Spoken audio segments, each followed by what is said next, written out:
I stopped asking why 317 existed. That question led nowhere.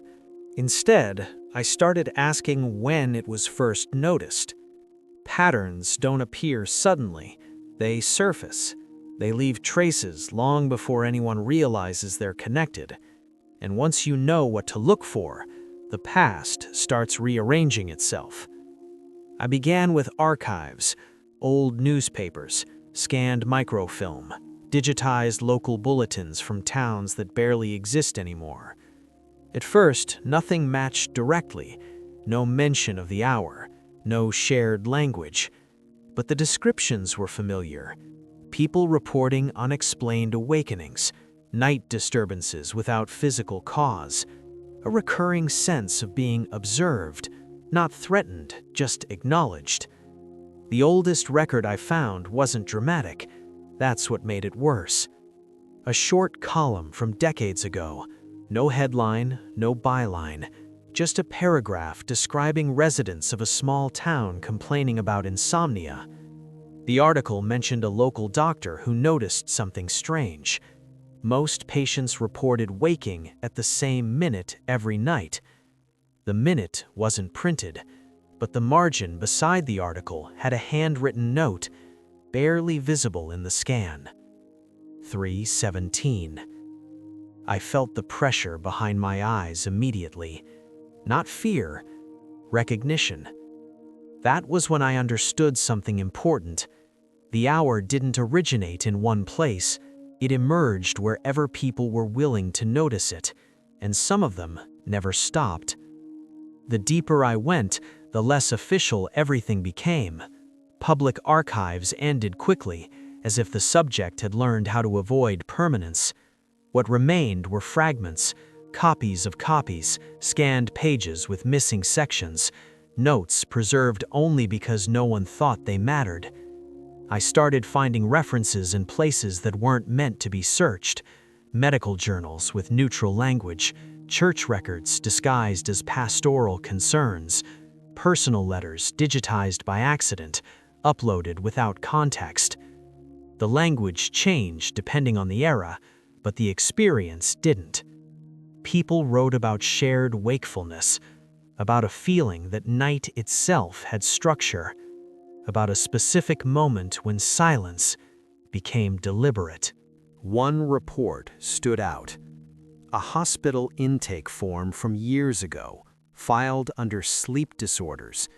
The patient's description was brief, almost apologetic. Wakes every night at the same time. Feels observed, not afraid. Refuses medication. Says the hour is necessary. In the margin, a doctor had written, possible delusion.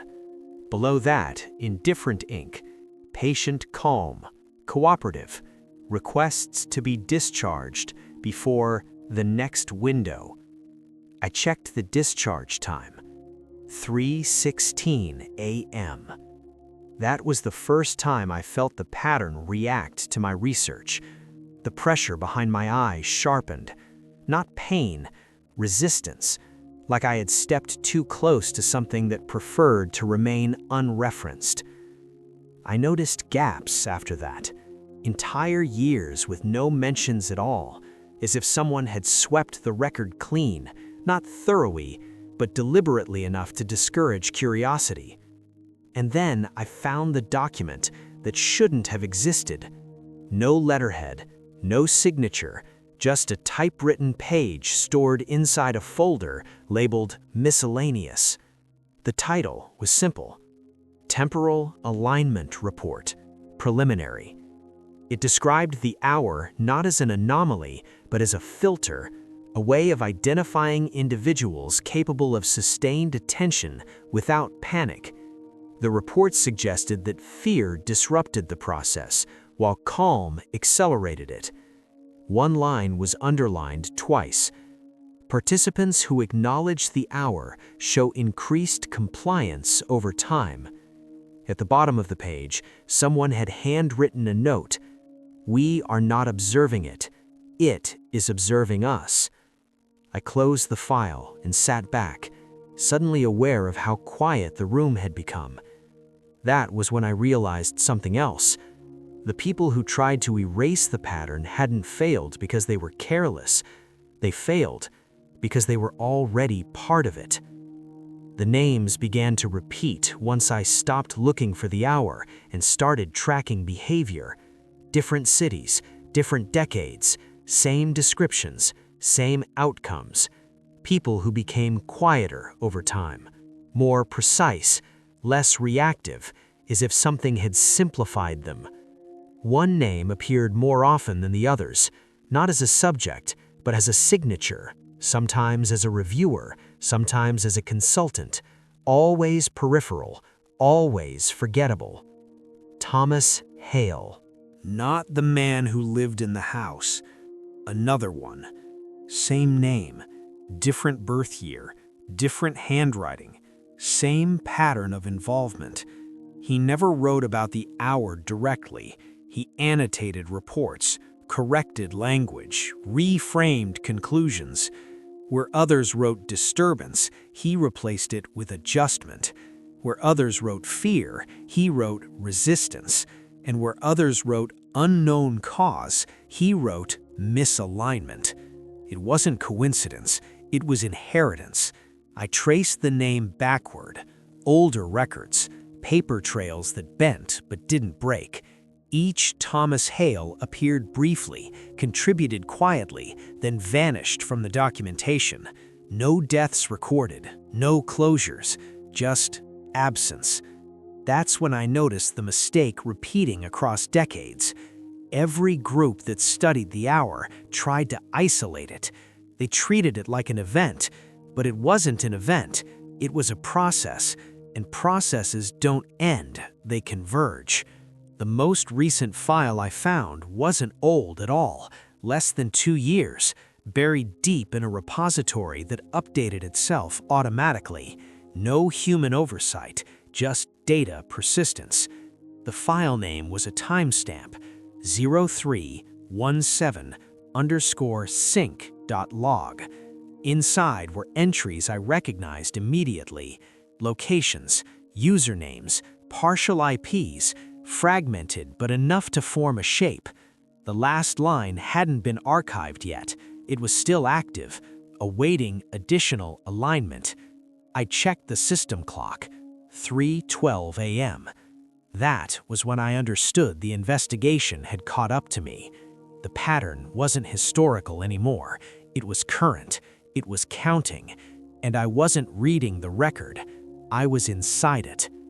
I stopped asking why 317 existed. That question led nowhere. Instead, I started asking when it stopped being optional. The file was still open on my screen. The cursor blinked at the end of the last line, patient and steady, awaiting additional alignment. It wasn't written for me, but it wasn't excluding me either. That was the most disturbing part. The system didn't care who noticed it, only that someone did. At that point, I understood something fundamental. Every attempt to document the pattern had failed because documentation itself was participation. To describe it was to acknowledge it. To acknowledge it was to synchronize. If you're listening to this now, and you followed these accounts so far, pause for a moment. Like the story. Subscribe. Not as a habit, but as a marker. Because attention is the only thing this pattern recognizes. I closed the log file at 3:16 a.m., not out of fear, but calculation. I wanted to know what would happen if I stepped back at the last possible second. The clock on my desk ticked once more. Then, nothing. No pressure, no sound, no correction. For the first time since this began, 3:17 passed without acknowledgement. I exhaled, slowly, carefully. I thought I had succeeded. That illusion lasted exactly 12 hours. At 3:17 p.m., My phone vibrated. No notification, no message preview, just vibration. When I unlocked the screen, there was a single new folder. It hadn't been there before. The name wasn't a timestamp, it was a label. Phase 2.